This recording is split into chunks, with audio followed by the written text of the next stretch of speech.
প্রিয় ফেসবুক সহপাঠী ভাইয়েরা আমার, এখন এই মুহূর্তে আমি বনানীতে দাঁড়ানো আছি। বনানী পুরা রোড।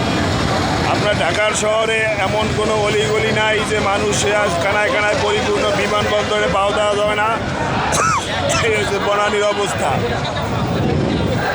লোকের লোকারণ্য হয়ে গেছে, গাড়ি চলাচল বন্ধ। হ্যাঁ, আমাদের এই বরগুনার প্রতিনিধি, বরগুনার এই রেজবুল কবির ভাইয়ের সমর্থক কিন্তু এই জায়গায় আছে। হ্যাঁ, রৌদ্রে অনেকে দাঁড়াইছিল, যার ফলশ্রুতিতে আজকের এই রৌদ্র, এই ভরাক্রান্ত রৌদ্রেও আজকের এখানে লোকের লোকারণ্য। আমাদের প্রিয় নেতা দিক নির্দেশন দিতেছে।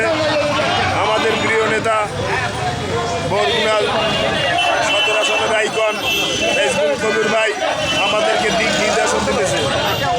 রেজবুল কবির ভাই আমাদের বগি থেকে, আমি ছোট বগি থেকে আগত আমাদের প্রিয় যুবদল নেতা, যুগ্ম আহ্বায়ক তালতলী উপজেলা। সবাই দোয়া করবেন আমাদের কবির ভাইয়ের জন্য। কবির ভাইকে বরগুনা প্রতিনিধিত্ব করতে চাই সংসদ ভবনে। আমরা কবির ভাইকে দেখতে চাই। হ্যাঁ, বরগুনার মাটি কবির ভাইয়ের জন্য ধন্য হতেছে, ধন্য করতে চাই। হ্যাঁ, বরগুনাকে একটি সুন্দর উন্নতশীল বরগুনা আমরা কবির ভাইয়ের মাধ্যমে দেখতে চাই। এই